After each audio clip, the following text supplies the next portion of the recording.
Assalamualaikum warahmatullahi wabarakatuh.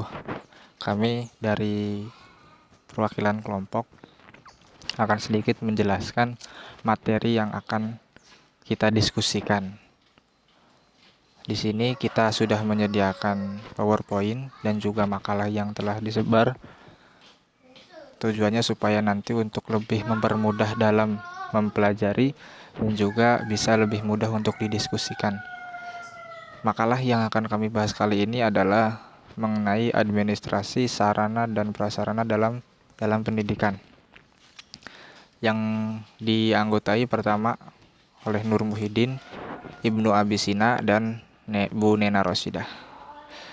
Sebelumnya pasti setiap materi ketika akan melangkah ke pembahasan selanjutnya, kita akan membahas yang dinamakan pengertian terlebih dahulu. Nah, kami di sini pun akan menjelaskan pengertian dari tadi administrasi dan sarpras itu tersendiri.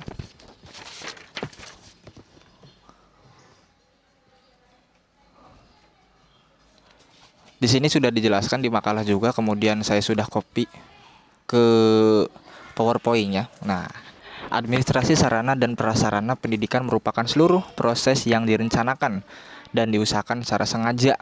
Jadi memang ini sudah terorganisir, baik jauh sebelum pelaksanaan ataupun ketika pelaksanaannya. Dan bersungguh-sungguh serta pembinaan secara kontinu, terus-menerus terhadap benda-benda pendidikan. Baik nanti akan dijelaskan itu secara fungsional, non-fisik, ataupun berupa fisik, administrasi dan sarprasnya, agar senantiasa siap pakai dalam KBM, ini PBM, KBM, sehingga nanti KBM tersebut lebih efektif dan efisien guna membantu tercapainya tujuan pendidikan yang telah ditetapkan atau yang sudah ditentukan dalam, kalau misalkan di sekolah kita kenal dengan dokumen 1 ataupun dokumen kurikulum. Nah, nanti ketika kita sudah paham mengenai administrasi sarana dan prasarana dan juga telah melakukan dan melaksanakan yang ada di dalamnya, tahapan-tahapannya, nanti yang akan timbul hasilnya adalah tadi efektif dan efisien dalam melaksanakan kegiatan belajar mengajar. Itu yang benar. Kemudian fasilitas atau benda-benda pendidikan dapat ditinjau dari fungsi, jenis, dan sifatnya. Di makalah kita bisa lihat ada pembagiannya pas pembagian pembahasan. Nah, poin 2 di sini, poin 2. Masih poin 1 pengertiannya. Masih di bagian pengertian. Di sini pertama yaitu ketika ditinjau dari fungsinya terhadap proses belajar mengajar. Nah, benda-benda itu yang pertama bisa ditinjau dari fungsinya terhadap proses belajar mengajar. Di sini sudah dikasih contoh, ada bola dunia. Ini fungsinya tentu dalam kegiatan belajar sangat membantu, apalagi yang berhubungan dengan IPS. Kemudian di sini ada kerangka. Dan di sini, nah ini untuk anak-anak TK biasanya untuk membantu tahap pembelajarannya. Itu pertama ditinjau dari fungsinya. Jadi kita kasih gambaran biar kita itu nggak bingung. Ketika baca teks, oh gimana ternyata gambarnya. Nah, kita sediakan di sini. Kemudian yang kedua ditinjau dari jenisnya. Nah, baik fisik ataupun non fisik. Wah, di sini sudah kami kasih contohnya juga. Kalau fisik itu berarti memang bisa dilihat dan digunakan secara nyata. Contohnya di sini ada komputer.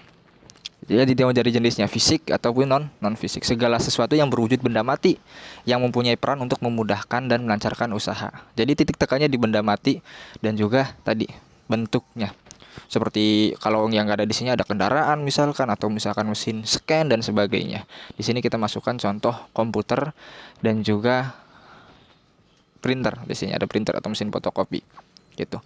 Nah, sedangkan untuk fasilitas non fisik sendiri itu segala sesuatu yang bersifatnya mempermudah suatu kegiatan, seperti jasa seorang guru, ya, seseorang ataupun misalkan dari dana atau uang. Nah, di sini sudah kami kasih juga contohnya, gambaran-gambarannya. Itu yang kedua, ditinjau dari jenisnya, fisik ataupun non fisik. Kemudian yang ketiga adalah ditinjau dari segi sifat barangnya. Jadi sifat barangnya itu dibagi menjadi 3 pembagiannya. Di sini ada, cuman tidak terlalu kompleks. Akhirnya kita sepakati untuk bisa dijelaskan dengan menggunakan PowerPoint.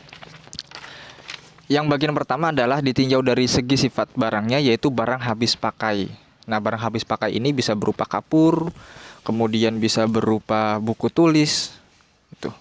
Nah, kok di sini kita memasukkan sumur karena di sini yang habis terpakainya itu ternyata dibagi dua lagi. Ada yang memang tak bergerak, kemudian yang bisa bergerak. Artinya bisa berpindah-pindah dan juga tetap tidak bisa berpindah-pindah. Nah, contoh yang barang habis pakai yang berpindah-pindah seperti kapur, buku dan sebagainya. Tapi yang barang habis pakai itu kemudian tidak dapat berpindah-pindah. Di sini ada gedung, contohnya sumur, kami di Makala dan sebagainya. Itu untuk barang habis pakai. Kemudian untuk komponen hardware, nah sebenarnya hardware dan komponen software ini hampir nanti seperti menyatu. Bedanya nanti kalau misalkan komponen software itu yang ada di dalam hardware sendiri. Mungkin bisa juga dimasukkan ke komputer tadi. Nah, di sini kaset. Saya masukkan kaset dan juga infocus. Dan sebenarnya kalau dalamnya kaset sendiri atau isinya itu termasuk dari software. Biasanya kalau misalkan pelajaran senam atau misalkan sesuatu yang membutuhkan audio, nah perangkatnya itu masuknya komponen hardware. Tapi ketika output yang dikeluarkan itu pasti berupa software. Seperti di sini saya mencontohkan komponen software itu yang ditinjau dari sifat barangnya, ada beberapa aplikasi kependidikan atau pendidikan yang ada di lingkungan sekolah, terutama di lingkungan madrasah di sini. Tapi tetap penunjangnya juga dari hardware, yaitu komputer, laptop dan sebagainya. Itu untuk nomor 3, ditinjau dari segi sifat barangnya. Kemudian masuk ke poin kedua, proses administrasi sarana dan prasarana pendidikan. Mana dulu yang mesti kita lakukan, tahap mana dulu yang mesti kita persiapkan, dan tahap mana dulu yang mesti kita selesaikan. Tentunya di sini pemakalah menjelaskan dengan insya Allah sejelas-jelasnya. Nanti kalau misalkan ada pertanyaan bisa diajukan.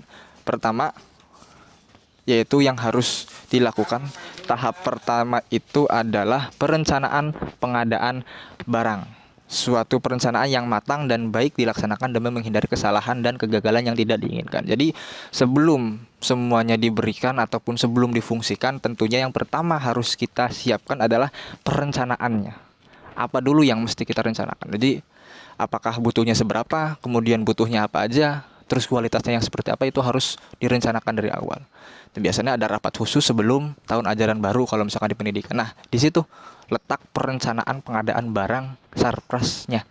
Jadi pas itu. Jadi itu dibahas dari mulai awal sampai akhir, termasuk dari penggunaan, kemudian perawatan segala macam itu sudah ditentukan. Jadi nanti setelah itu kita tinggal melaksanakan saja. Tapi awal sudah direncanakan, agar nanti tidak menjadi amburadul ketika pelaksanaan. Nah, perencanaan yang baik berdasarkan kebutuhan dan disesuaikan dengan tersedianya dana dan tingkat kepentingannya. Jadi tentunya ketika kita akan merencanakan sesuatu dalam sarana dan prasarana pendidikan, tentu kaitannya erat dengan tadi dana dan juga tingkat kepentingannya. Jangan sampai perencanaan yang kita buat tapi tidak sesuai dengan dana yang tersedia di lembaga masing-masing. Itu juga tidak akan terlaksana. Atau misalkan perencanaan yang kita buat tidak sesuai dengan kebutuhan yang ada di lembaga kita. Jadi kita merencanakan sesuatu yang, contoh mengadakan sarana dan prasarana yang serba mewah, tapi ternyata kebutuhan kita tidak sampai ke situ. Atau sebaliknya, kebutuhan kita itu banyak, tapi perencanaan kita itu tidak terlalu banyak. Artinya banyak kegiatan-kegiatan yang terlewat gitu. Akibat tadi perencanaan pengadaan barangnya yang kurang. Contoh misalkan ketika terlaksananya ujian kita ternyata membutuhkan 100 unit misalkan klien komputer, tapi pas perencanaan kita hanya merencanakan membeli itu sekitar 50. Akhirnya ketika nanti pas pelaksanaan tidak sesuai, atau bahkan ya tadi mengganggu, membingungkan, karena memang di awal perencanaan tidak sesuai dengan kebutuhan. Kemudian yang kedua adalah pengadaan barang. Selesai semuanya direncanakan, selesai semuanya disetujui di ACC, baik itu oleh ketua lembaga, kepala sekolah, kepala madrasah, kemudian bagian wakil kepala bidang sarprasnya, sarana prasarana kalau misalkan di sekolah atau misalkan di lembaga lainnya apa, di yayasannya apa. Setelah semuanya disetujui dan disepakati, baru tahap selanjutnya yang kedua adalah pengadaan barang. Nah, pengadaan barang di sini merupakan segala kegiatan untuk menyediakan semua keperluan yang sudah direncanakan pada tahap 1. Itu. Baik itu mengenai pengadaan tanah ketika memang belum ada, ya, baik itu dilaksanakan cara membeli, menerima hibah dan sebagainya, itu dilaksanakan. Tapi memang sudah direncanakan di awal, pas tahap perencanaannya. Kemudian pengadaan bangunan, pengadaan perabot, kendaraan, kemudian sarana pendidikan, alat pembelajaran, terus alat peraga dan sebagainya. Nah, itu pelaksanaan pengadaannya. Jadi dari mulai membeli, menyediakan, itu ada di sini semua, dan tentu semuanya sudah harus tertulis dan juga harus sesuai dengan tahap pertama, perencanaan. Jangan sampai pengadaan barang ini tidak sinkron dengan perencanaan. Artinya yang direncanakan itu misalkan tadi 100 unit, tapi ketika pengadaan kita hanya 50 unit. Nah, itu juga kan bermasalah. Berarti kemana dana yang 50-nya itu? Atau bahkan di perencanaan itu hanya 100, tapi ketika pengadaan barang meningkat jadi 150. Nah, itu juga tidak sesuai atau tidak sinkron dengan tahap pertamanya gitu. Itu untuk tahap kedua, pengadaan barang. Untuk tahap ketiga itu di sini penyimpanan, inventarisasi, penyaluran. Apa? Nah, sebenarnya satu ini ke bawah. Penyimpanan, inventarisasi, kemudian penyaluran itu harusnya pembagiannya beda-beda, tapi di sini kita satukan. Tapi nggak apa-apa, nanti penjelasannya bisa beda. Untuk penyimpanan sebenarnya tahap ini masuk tahap 3, 4, 5 gitulah ya. Tapi ke copy dari 1. Sehingga nanti nomor selanjutnya itu ada di pemeliharaan rehabilitas. Seharusnya memang jadi nomor sendiri. Inventarisi dan juga penyaluran kalau di makalah. Ya. Kemudian setelah pengadaan barang kita masuk ke tahap penyimpanan. Tentunya ketika barang sudah diadakan, tidak semua barang yang ada itu langsung digunakan, atau tidak semua barang itu langsung dipergunakan dalam KBM gitu. Pasti ada saat-saat tertentu. Contoh kayak tadi, pengadaan awal komputer, pengadaan awal klien misalkan klien butuh berapa puluh, atau pengadaan awal alat-alat pendidikan apapun, itu tidak ketika selesai membeli langsung dipakai, pasti menunggu waktu yang tepat. Contohnya misalkan komputer, karena memang dipakainya ujian, maka tentunya harus ada tahap penyimpanan dulu, ada disimpan dulu sebelum nanti digunakan. Nah, baik yang belum maupun yang sudah didistribusikan. Nah, kegiatan menyimpan meliputi menerima barang, menyimpan barang, dan mendistribusikan barang. Nah, untuk keperluan penyimpanan barang biasanya digunakan gedung. Bisa menggunakan gedung atau bisa misalkan merenovasi bagian-bagian sekolah atau bagian-bagian lembaga, itu bagaimana hak dari lembaga tersebut. Dan juga ketentuan tata letak barang di dalamnya sesuai jenis dan sifat barangnya. Jadi tetap supaya nanti tidak ada kerusakan, tidak ada kesalahan, atau misalkan tidak ada sesuatu yang diinginkan, tetap posisi penyimpanan ini harus terorganisir dengan baik. Dari segi keamanan tentunya, karena memang barang-barang itu adalah barang-barang negara yang harus kita jaga. Jangan sampai karena kelalaian kita dalam tahap penyimpanan membuat fatal, dalam arti entah itu dicuri lah, hilang, atau bahkan rusak, atau misalkan digunakan sesuatu yang tidak patut oleh pihak yang lain. Nah, itu harus menjadi pertimbangan kita dalam tahap penyimpanan. Kemudian tahap inventarisasi. Apa tahap inventarisasi ini? Yaitu daftar barang-barang, bahan dan sebagainya. Jadi merupakan kegiatan untuk mencatat dan menyusun daftar barang-barang yang ada secara teratur menurut ketentuan yang berlaku. Jadi dari mulai sarana dan prasarana yang sudah kita buat, yang sudah kita adakan barangnya, kemudian disimpan, baru kita inventarisasi. Artinya semuanya dicek, semuanya didata, semua barang-barangnya, yang rusaknya, yang masih utuhnya, yang belum dipergunakan, ataupun yang sudah dipergunakan, atau nanti ada yang perlu diperbaiki, itu harus semuanya tercatat. Jadi ketika nanti ada pemeriksaan, entah itu dari pengawas atau kalau di lembaga ada akreditasi, semuanya sudah siap ketika ditanyakan gitu. Karena kaitannya ini dengan dana juga berkaitan dengan amanah dari pemerintah, karena barang-barang itu kan semuanya dari pemerintah. Kalau misalkan ada bantuan dari pemerintah, atau kalau misalkan dari dana pribadi pun itu menjadi hak sekolah, dan kita harus menjaga tidak bisa menggunakan dan juga mengoperasikan atau misalkan menjual belikan secara bebas gitu, tidak mendapatkan izin lembaga. Tetap harus adanya inventarisasi di data. Terus kalau misalkan meja-meja kayak sebagai itu makan ada istilahnya dikasih nomor, kasih tahun terbit, tahun membuat, atau tahun belinya, itu supaya teratur dan juga rapih. Tahap selanjutnya adalah penyaluran. Nah, ini seharusnya beda. Untuk penyaluran sendiri merupakan kegiatan yang menyangkut pemindahan barang dan tanggung jawab dari instansi yang satu pada instansi pemegang yang lain. Nah, kalau misalkan di sekolah berarti penyaluran ini adalah dari sekolah ke peserta didik atau ke pendidik. Kayak misalkan pengadaan tadi alat, contoh semisalnya Infocus dan sebagainya, ketika sudah tahap-tahap tadi mulai penyimpanan, pengadaan barang, perencanaan di awal, maka ada tahap penyaluran. Artinya penyaluran itu penggunaan alat ini ke kegiatan KBM. Itu kan disalurkan, artinya dari sekolah menyalurkan ke guru dan nanti akan dipergunakan oleh siswa. Atau misalkan komputer, sekolah mengadakan, disalurkan ke guru, disalurkan misalkan ke proktor, operator, kemudian tetap dipergunakan oleh pihak sekolah, oleh siswa, atau misalkan oleh pendidik, oleh guru. Itu penyalurannya. Dan tahap penyaluran ini juga harus sesuai tahapan, dan juga harus benar-benar jeli, karena biasanya tahap di sini itu rawan sekali terjadi kerusakan. Baik ya terjadi kerusakan atau misalkan bisa jadi pencurian dan sebagainya, itu tentunya ada juga di ketika tahap penyaluran ini. Kemudian tahap selanjutnya adalah pemeliharaan. Pemeliharaan dan rehabilitasi juga sebenarnya jadi dua bagian berbeda, tapi di sini disatukan. Pemeliharaan merupakan kegiatan penjagaan atau pencegahan dari kerusakan. Itu kerusakan suatu barang.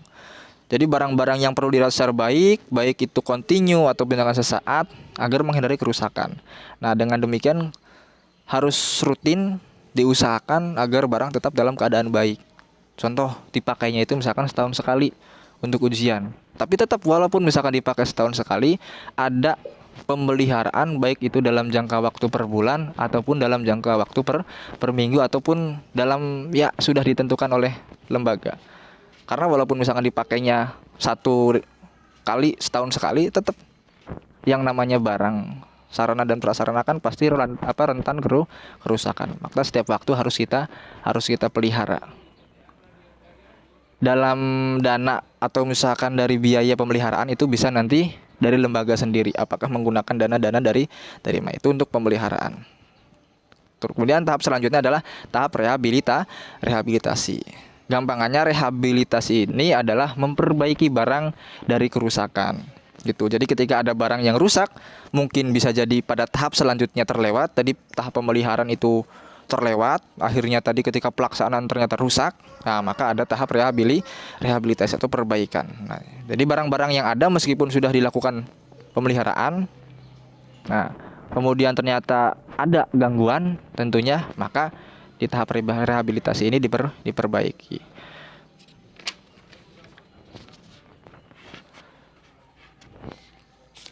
Jadi penting juga rehabilitasi ini supaya nanti si barang-barang itu tidak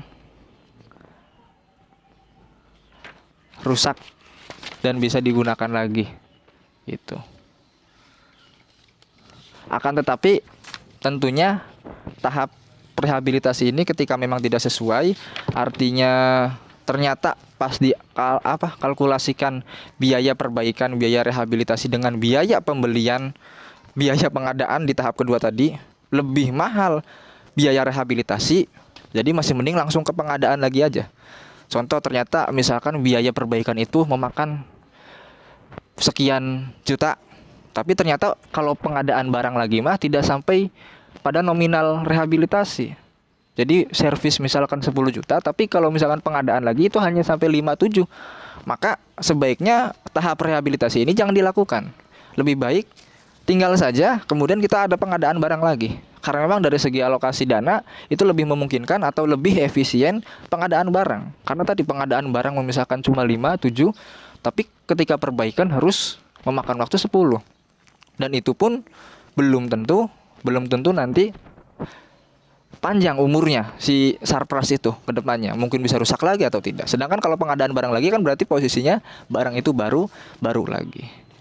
Itu untuk rehabilitasi. Kemudian untuk tahap selanjutnya adalah tahap penghapusan dan penyingkiran. Nah, penghapusan atau penyingkiran ini sebuah proses kegiatan yang bertujuan untuk mengeluarkan ataupun menghilangkan barang-barang milik negara dari daftar inventaris. Jadi kalau misalkan sudah tidak terpakai, rusak, kemudian memang tidak bisa difungsikan atau sudah tergantikan. Artinya sudah tergantikan kayak misalkan contoh buku-buku pelajaran yang memang sudah ganti kurikulum dan ini tidak bisa digunakan lagi. Nah, nanti ada tahapan penghapusan atau penyingkiran. Atau misalkan ada surplus yang memang sudah tidak layak digunakan, semisal meja, kursi, terus komputer, printer dan segala macam alat-alat yang memang sudah tidak bisa digunakan, sudah tidak bisa diperbaiki, tadi di tahap rehabilitasi sudah tidak bisa, maka ada tahap penghapusan dan penyingkiran. Apabila biaya rehabilitasi itu terlalu besar, sedangkan daya pakainya terlalu singkat, maka lebih baik penghapusan saja. Terus adakan pengadaan barang lagi nanti di tahun selanjutnya. Gitu. Karena pertama tadi penghapusan itu tujuannya mencegah atau sekurang-kurangnya membatasi kerugian yang jauh lebih besar. Yang sebabnya itu pertama pengeluaran yang semakin besar untuk biaya perawatannya. Lebih baik dimusnahkan gitu daripada harus melakukan biaya perawatan dengan jumlah nominal yang besar. Tentunya juga pemborosan biaya untuk pengamanan barang-barang itu kan harus diamankan, atau pemborosan ruang dalam penyimpanan barang-barang tersebut. Dan kemudian meringankan beban kerja juga. Beban kerja siapa? Beban kerja orang yang menginventarisir tadi. Gitu. Jadi kan akhirnya tidak banyak catatan, tidak banyak pekerjaan untuk mencatat barang-barang tersebut, dan juga membebaskan barang-barang dari tanggung jawab suatu organisasi atau lembaga yang mengurusnya. Dan tahap terakhir yaitu pengendalian, pemeliharaan. Kemudian dari tahap pertama itu harus ada yang memantau, harus ada yang selektif melihat, memantau, dan juga tadi menegur ketika ada salah, atau misalkan memberi masukan ketika ada kekurangan. Itu tahap pengendalian. Biasanya kalau di sekolah ada wakil kepala bagian sarana dan prasarana, dari tugasnya tadi mengontrol atau misalkan tadi melihat dari tahap awal sampai akhir apakah ada kekurangan atau hal-hal yang mesti diperbaiki. Nah, dalam pelaksanaan kegiatan pengendalian dapat disusun serangkaian kerja dari mulai mengikuti prosesnya, pengolahan dari awal sampai akhir, penghapusan, kemudian menyusun datanya, cara laporan baiknya seperti apa maupun tertulisnya. Karena tentunya si pengendali ini pasti yang akan bertanggung jawab nanti ketika ditanya entah oleh kepala, entah oleh pihak yang lain. Pihak yang lain contohnya seperti asesor. Itu kan yang pasti ditanya bagian pengendalian. Baik itu secara lisan, wawancara, ataupun misalkan diminta bukti fisik berupa tulisannya, dan itu harus siap. Kemudian harus mengadakan konsultasi dengan pihak pimpinan bila terjadi kesalahan baik dalam penyusunan tadi dari awal perencanaan sampai penghapusan, atau misalkan ada penyimpangan penggunaan, entah itu ketidaksengajaan atau kesengajaan, dan sekiranya penyimpangan ini menyangkut kebijakan, jadi bisa mengkhawatirkan merusak lembaga, itu harus konsultasi, harus terus konsultasi dengan pihak ketua atau pihak kepala sekolah ataupun kepala madrasah. Itu untuk proses administrasi sarana dan prasarana pendidikan. Jadi prosesnya tadi ya, dari mulai perencanaan pengembangan barang sampai pengendalian. Nah, di sini diulang lagi tuh, rehabilitasi, penghapusan ada sendiri ya bagiannya. Jadi tadi ke copy saja seharusnya. Kemudian fungsi administrasi sendiri, sarana dan prasarana itu fungsinya tadi, 1. Mewujudkan situasi dan kondisi sekolah yang baik sebagai lingkungan yang memungkinkan peserta didik untuk mengembangkan kemampuan semaksimal mungkin. Dengan adanya sarana dan prasarana yang lengkap, tentunya kemampuan pendidik dan juga peserta didik akan lebih maksimal. Ketika ternyata membutuhkan suatu alat, contoh ketika olahraga, ternyata memang tidak tersedia, tentunya bakat mereka tidak bisa muncul. Tapi dengan adanya pengadaan sarpras dengan administrasi yang baik, akhirnya bakat-bakat yang terpendam dari peserta didik itu bisa muncul karena memang sarana dan prasarana memadai. Tapi beda kalau misalkan sarana dan prasarana tidak memadai, akhirnya kemampuan mereka tidak maksimal karena tidak tidak ketahuan. Karena alat yang mereka gunakan pun tidak ada. Nah gitu. Itu yang pertama. Yang kedua adalah menghilangkan berbagai hambatan yang dapat menghalangi terwujudnya interaksi dalam pembelajaran. Tentunya sarana dan prasarana yang disediakan sekolah akan sangat berpengaruh terhadap interaksi dalam pembelajaran. Ketika ada sarana dan prasarana yang tidak terlengkapi, itu akan menjadi hambatan tersendiri bagi pendidik dalam mentransfer ilmunya kepada peserta didik. Atau sebaliknya, peserta didik akan terhambat menerima informasi ataupun menerima materi dari pendidik karena sarana dan prasarananya tidak memadai. Jadi bisa hambatan-hambatan itu bisa diatasi ketika dalam administrasi sarana dan prasarana itu terlengkapi dan juga terlaksana dengan baik. Yang ketiga, menyediakan dan mengatur fasilitas serta perabot belajar yang mendukung dan memungkinkan siswa belajar sesuai dengan lingkungan sosial, emosional, dan intelektual siswa dalam proses pembelajaran. Dengan adanya sarana prasarana ini, semua konteks baik itu menyangkut lingkungan sosial, kemudian mengenai langkah-langkah pembelajaran, semuanya bisa terorganisir dengan baik. Dan yang terakhir, membina dan membimbing siswa sesuai dengan latar belakang sosial, ekonomi, budaya, serta sifat-sifat individunya. Dengan adanya sarana dan prasarana ini, tidak ada lagi istilah latar belakang sosial mempengaruhi, kemudian ekonomi mempengaruhi, budaya dan sifat-sifat individunya. Dengan adanya sarana dan prasarana yang disediakan sekolah semaksimal mungkin, siswa yang mempunyai kebutuhan minimal atau siswa yang berada pada kelas mampu, itu semuanya bisa mendapatkan fasilitas yang sama. Tentunya kalau misalkan dari sekolah sarana dan prasarana tidak memadai, itu yang kasihan adalah mereka yang mempunyai latar belakang sosial kurang mampu. Mereka yang mampu bisa menggunakan sarana dan prasarana itu mungkin dari orang tuanya, seperti laptop, seperti komputer, mereka bisa menggunakan di rumahnya, atau bahkan mereka bisa melakukan pembelajaran khusus, bisa melakukan privat khusus dengan memanggil seorang guru untuk belajar IT. Tapi untuk mereka yang mempunyai latar belakang sosial yang kurang mampu, itu kesempatan mereka hanya di sekolah. Mereka bisa memegang, mereka bisa belajar IT, bisa belajar komputer dan sebagainya. Itu cuma berkesempatan di sekolah. Maka di sini administrasi sarana dan prasarana harus sesuai dan harus benar-benar dimaksimalkan.